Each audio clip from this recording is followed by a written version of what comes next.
Hello, hello. We are officially live, or so my phone says. Nice to see everyone.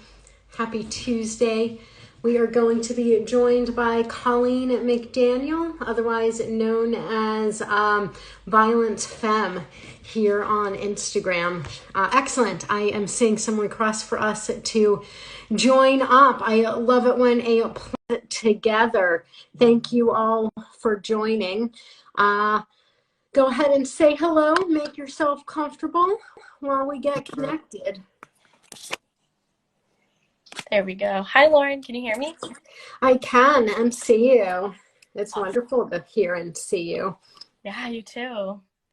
Hello, hello. Excellent. And we have Sarah here. I'll officially introduce myself and everyone here. I am Lauren with Me Too Many Voices, and this is part of the MTMV and Friends for the Community by the Community series. I am super excited to be joined by my friend Colleen McDaniel, otherwise known as Violence Femme here on Instagram. She is, among many other things, a psychologist, a PhD candidate. She's a sexual assault researcher, feminist survivor, ally to all, good friend to me, just incendiary all the way around. We also thank you so much, Sarah, for being here and providing access. I am going to make a note in the chat as well when I have a second that unfortunately she is only going to be able to join us for the first half, but I will later add captions to the video as well. But thank you so much for being here, Sarah. Thank you so much for being here, Colleen. I also want to say, I got so excited I maybe got a little ahead of myself, but Colleen is going to be talking about researching sexual assault in regards to social norms.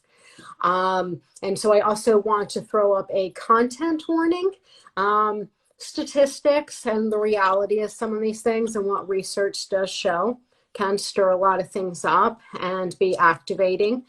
So remember, safety first. Hi, Colleen. Hi, thank you so much for that introduction. How great. I really appreciate it. I appreciate you. Oh, you're too much. All right. Well, do you want to go ahead and get started then?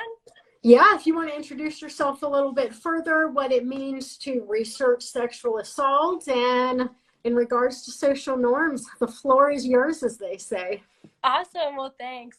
Yeah, so I thought that I would just go ahead and do a bit of an introduction to what researching social norms and sexual violence looks like and what we know, as well as introduce some of the projects that I'll be working on here and that I'm proposing as my dissertation, which is very exciting to toot my own horn. And then I figured, if we have any questions or any comments or anything, we can go through those. So I'll go ahead and get started here. So I want to start off. So Lauren did mention, of course, that I will be talking about sexual assault. So I'm not going to get into the specifics of any details of acts. Here and there, I might mention, rape or sexual contact, but I'll try not to, just go into details. Also, I always start with this disclaimer that when we talk about the literature and the research on sexual assault, the bulk of the research has looked predominantly at cis men's violence against cisgendered women.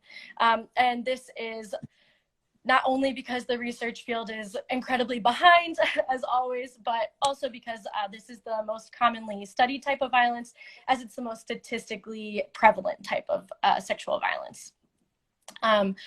So along with that, most of the studies actually study, when we ask individuals what their demographics are, we ask either sex or either gender. And so we know that, sex and gender are two distinct features. And so that's a major limitation of the research that I'm going to be talking about today, is that we don't always even know if there are non-binary or trans folks in our samples. And so that's a really big, problem that we have so far. So as I go throughout this, I'm going to be referring to either men or women or males or females based on the studies that I'm talking about, because that's what they measured. So bear with me on that.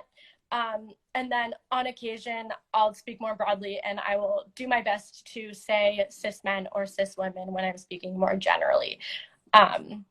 Okay, so then getting started with that. I have some notes here, so if I look off to the side, that's what I'm doing. But so first, I really wanted to talk about, when I'm talking about social norms, we're really looking at it in terms of men and masculinity, and especially looking in masculine peer groups. So why is that? Men make up about 98% of the perpetrators of sexual violence. And in samples of self-identified men, we find between 20% to 64% of those men in that sample have committed sexual assault, which feels like a huge statistic, and it is.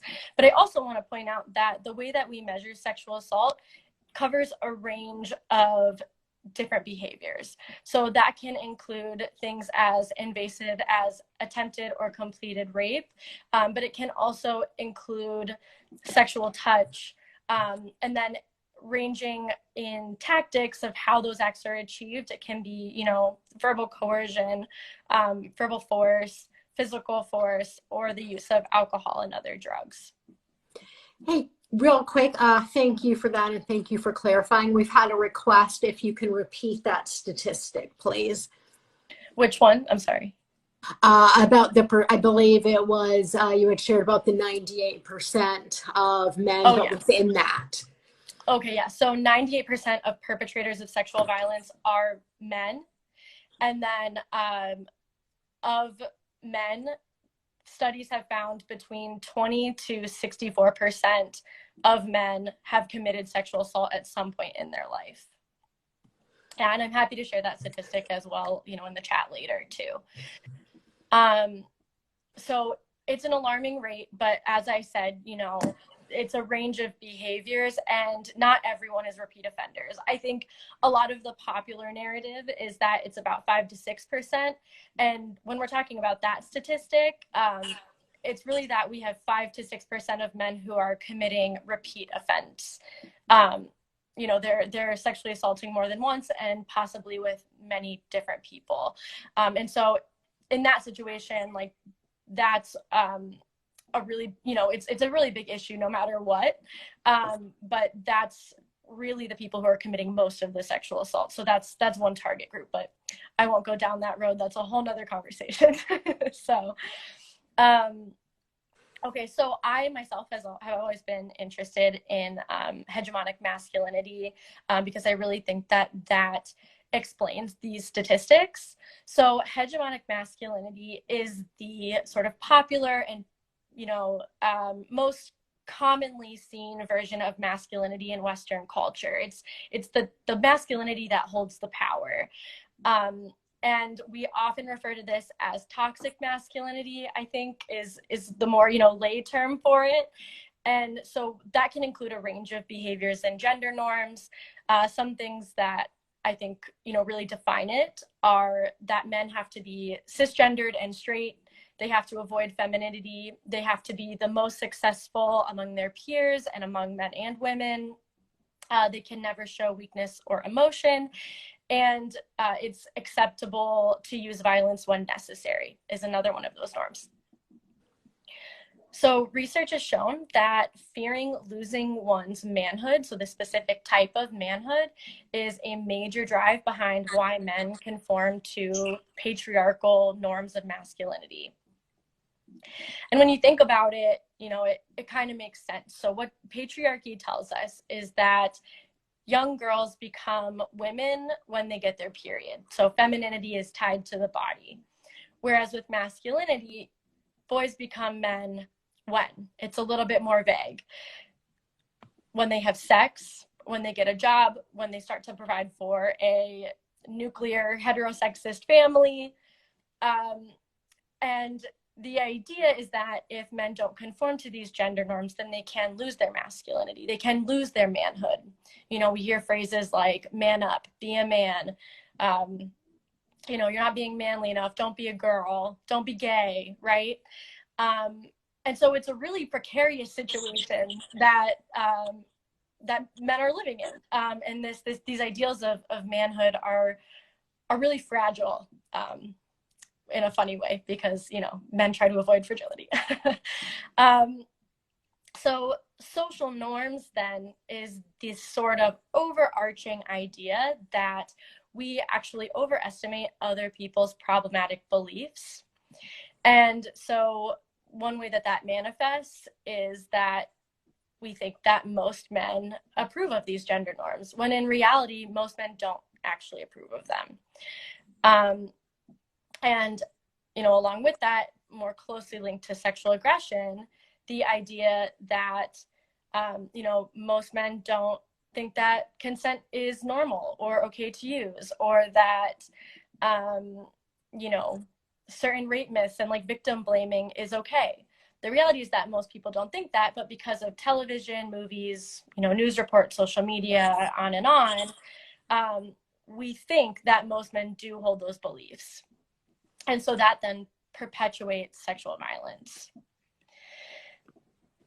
Getting into that a little more, perpetrators, even more so than men in general and the rest of us in general, really believe these, you know, false sort of norms that don't actually exist, are not actually real. And they use those norms to justify their own actions to themselves and to their peers. So, you know, this idea that it's okay if I do it because, well, everyone does it. This is normal, and therefore, like, this is what sex just looks like. Nobody else asks for consent because it's not sexy and it's not cool and it's not, yeah, exactly. And so then I don't have to ask for consent, right? So what we find, though, the positive note is that when we correct those incorrect beliefs, that most people don't or do agree with, like, these bad, negative, untrue things, we actually see an improvement in people's behaviors. So when we tell people that those norms are false, we see increase in bystander intervention behaviors. We see more reported use of consent behaviors. We see lowered acceptance of rape behaviors, and ideas that rape is normal and acceptable. So that's a really big deal because, you know, a lot of, like, previous and even some current, unfortunately, prevention program has focused on, like, the negative behaviors, and especially in, like, sexual assault, but you can see it in other areas too. So, Lauren, did you go through DARE by chance? I did not. Okay. I did not, and I don't know if that's a good thing or a bad thing. No, That's also a conversation for another. I think it's a very good thing, because DARE is a perfect example of why social norms approach is really good and programs like DARE are really bad. So what DARE did was it focused really heavily on why drugs are bad. And right, it's this drug abuse resistance education. So the focus of it was really to teach teens how to resist when other teens offer them drugs. And so, yeah, well, so the message, not realistic. It's super not realistic. And the message that it sent to teens was, all these other teens are going to come up to you and try to give you drugs because all the other teens are doing drugs. And so it's up to you to resist and to not do drugs. Well, guess what? When you tell a bunch of teens that everyone else is doing it, they're also going to do it. And so it doesn't work because we set the norm for them and we made it normative to use and abuse drugs.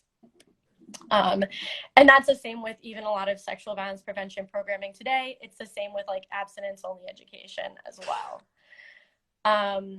So with sexual aggression, what we do to study this is we create a laboratory situation where men can act out in a sexually aggressive or some other type of related aggressive way towards a fake woman. So we either see a woman sort of who's an actor that's been hired by the lab, or is even like one of the lab mates themselves who's trained to respond in a certain way or act in a certain way in the lab towards the man.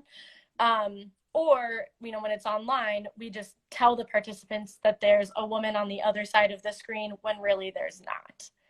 It's just pre-programmed in the computer. And so, one example of this is telling a man that there's a woman they're going to interact with and they can make her watch some type of media. And generally it's either like a dating video, or it's like graphic pornography that depicts like sex scenes. And they're told that the woman in that scenario does not want to view the sexual, the porn. She doesn't want to see sexually explicit material. And so the sort of idea is that, well, if they show her the sexual explicit material against her will, then we can sort of equate it, but it's a way to let them be sexually aggressive in the lab in an ethical way, right? And so what we see is that when we put men in this situation, if we show them some type of sexist behavior beforehand, so we have another group of guys who are also actors in the lab, and they say something sexist about the woman, then the participant in that situation is more likely to force her to watch the pornography, even though she said she doesn't want to. And even to make her watch it for longer, because we also give him the option of making her watch it for a few seconds versus a minute or two. Yeah, I know, it's really gross. And so, but again, there's always the positive flip side of these studies. So when men are exposed to egalitarian norms, they're really less likely to send her the pornography and for a shorter time. What kind of norms? I missed that. Egalitarian, yeah. So egalitarian norms would be like anti-sexist norms, stating that men and women are equal, that women deserve rights, things like that. And yeah, and so when exposed to those, they don't send her porn against her will, unless they have really high hostility towards women. But again, that's a whole nother issue. So we'll stick with the social norms for now, and we can dive down that road later if we want to. Let's actually, this is a great place to pause, because I do know that Sarah here providing access has to sign off now. So I just want to say thank you so much. You're incredible. I'll talk to you soon. Thank you so much, Sarah.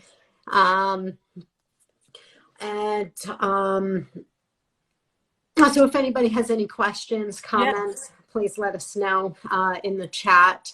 Yeah, just a couple of, items, but back to it as you were, as they say. No, totally. So I was going to I'll wrap up here with another example of a study and sort of talk about now what I'm going to do.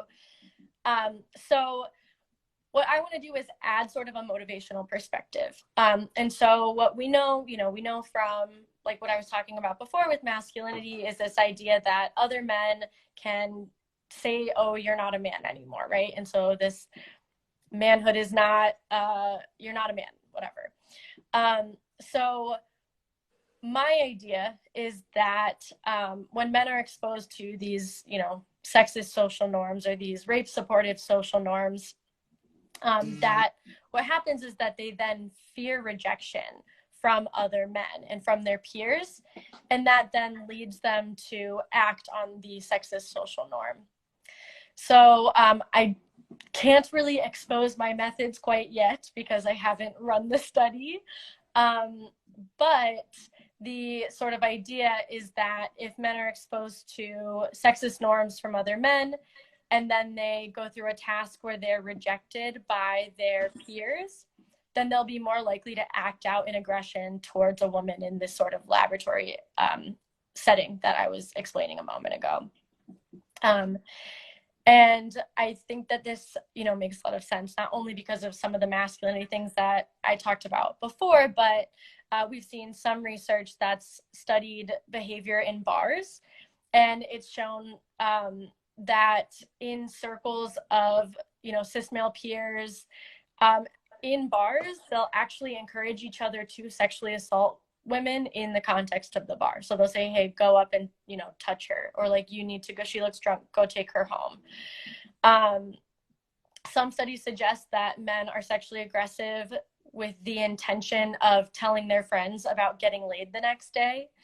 So when you kind of come back together, you can say, hey, yeah, I got laid last night. Yeah, it's creepy. And I love watching your reactions, Lauren, because it just like reminds me how just so jaded I am by saying these things. Like, I know it's disgusting, but my compartmentalizer, I'm just like, yeah, these say this gross stuff, and I'm just like, la la la la la. Anyways, and then also, because we know that a lot of sexual assault happens at parties and bars and in other social sort of settings, that the sexist social norms are probably very salient. They're very people are very aware of the norms because they've been around their peers, and especially then when they're in a private situation with someone. So then just to end on a positive note with this, this overview, I am also going to be testing if when we reject people around, norms about equality and gender equality, if that will lead to anti-sexist behavior. So not that I really want anyone to be rejected, but we're just going to see if that works at all. So yeah. With your studies, do you have hypothesize? It's been a while. Hypotheses. To what you expect versus, and then end up, the conclusion. Yeah. So I think that when, really when men get these, they're going to be exposed to a sexist social norm, and then they're going to be rejected. So I think when they experience both of those things, then they're going to act more sexually aggressive. I think that hopefully, like I just said, when men experience an egalitarian norm and then are rejected by egalitarian peers, that they're hoping to conform by engaging in an anti-sexist behavior, and even like speaking out, more of like a bystander type of behavior. And then I am going to explore that hypothesis I mentioned a minute ago, where, men who have sort of a general, it's almost like a personality trait, but where they in general feel hostile towards women, that if they're exposed to those egalitarian norms and then are rejected, that they'll actually still be, we'll see sort of this, what's called a boomerang effect, where they actually are violent towards the woman anyways, because they don't see they sort of see the, equality norm as weak, and because they don't like women. And so that makes them angry. So, yeah. Well, I know I'm look forward to hearing updates after you complete that study. Yeah, absolutely. We did have a question, and I'm not sure if this is in your purview with research, but do you know what the statistics are related to repeat offenders? Yes, related to repeat offenders. So it tends to be about 5 to 6% of perpetrators, or of men, I guess. So it's a much smaller range. And let me control myself and center myself, because I could rant about this, so I won't. But there's sort of a popular narrative, I think, that especially in the prevention world, we really like to lean on, because we like to say, it's only 5 to 6% of men who are doing this, right? And they're doing it to a lot of people. But it's really impossible that 5 to 6% of men would be assaulting 1 in 4 women, right? That's just way too many people and way too many instances. So it's a problem. I think it's you know, it's necessary that we focus on those perpetrators because, like I said, they are doing it to a lot of people and they are doing it a lot. But we also do want to prevent those 1-time, 2-time, 3-time, probably more than that would definitely be a repeat offender, but those 1-time, 2-time people, because that could have been prevented likely more readily. And that would be a big reduction a little bit more immediately. What we see with the repeat offenders is that they tend to have more personality traits that are problematic. And so we may need to do more in-depth interventions with them. Yeah, just sort of more long-term things, because it's likely, again, that I said it could be deeply rooted in childhood experiences. It could be deeply rooted in their beliefs, their own hostile feelings, even their own like, you know, psychopathy. Is that the word? Yeah. And that's a really big issue. But, you know, we really have to focus on both, I think. Absolutely. And to me, I honestly, I would have thought that, I mean, I guess I would have thought that would have been higher than 5 to 6%, because it just feels like there's always more than one victim, you know? Yeah. And it's like, you know, I think the great thing that we're seeing now with these reporting apps that where like survivors can say who their perp was and get it all connected, like, I think that's a really, really great tool, because it is exposing those perpetrators, and then, you know, more can be done to prevent them. And like, you know, it's not to discount, like there's definitely a problem. Obviously, right?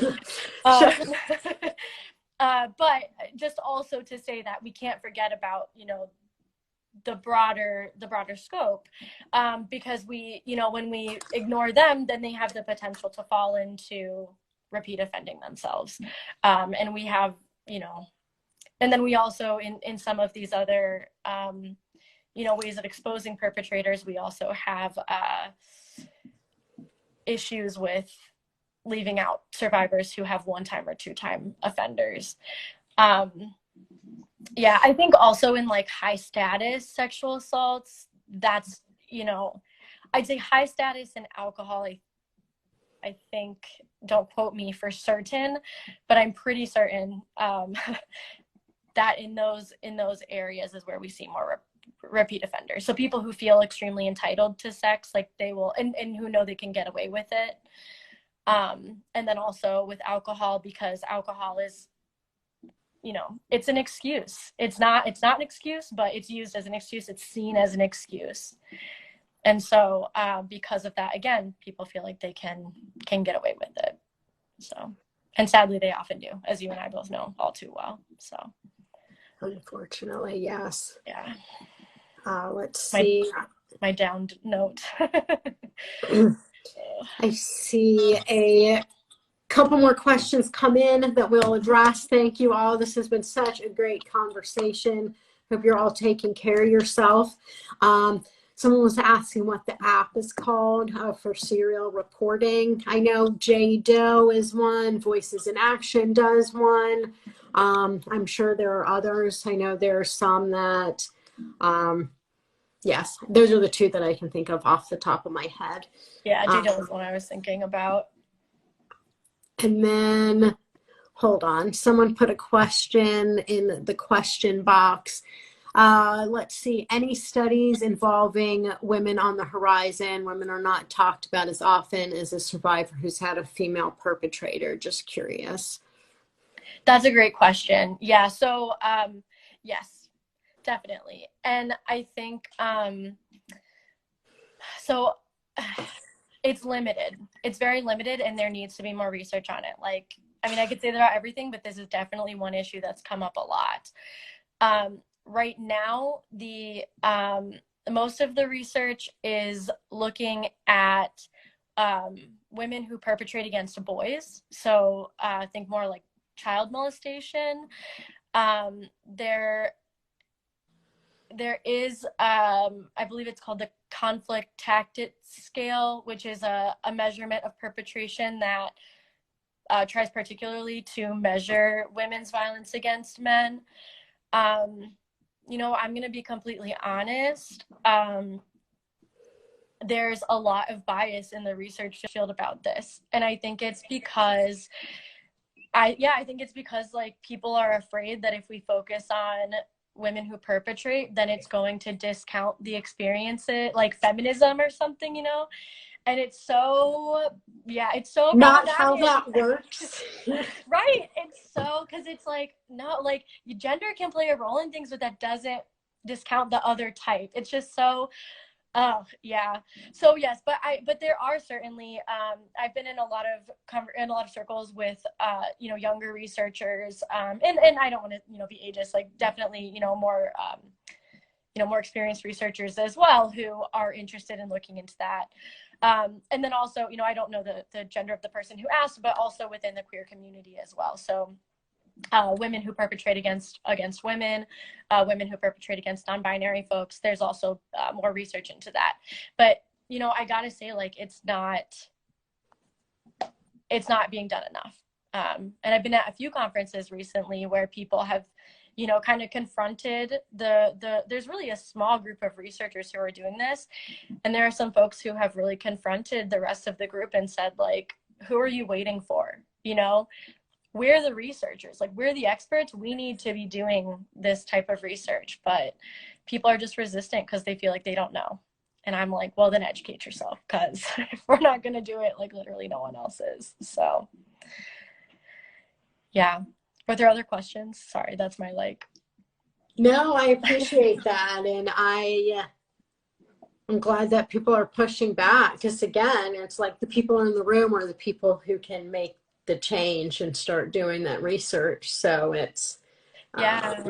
Yeah. And I mean, it's really tragic because, you know, there's also a lot of ignoring of male survivors, and that again, it's that same mentality. You know, I've heard horrible victim blaming things that I won't reiterate here for, you know, people's safety, but there's just really this misunderstanding and this lack of knowledge around it and this fear. And it's sad because, you know, science is not meant to be driven by fear or bias. It's meant to be driven by theory and evidence. And we know that there are men out there who are, you know, are survivors and who people are victimizing, and we have to give them attention and due credit and, you know, awareness as well. So that's a big issue too.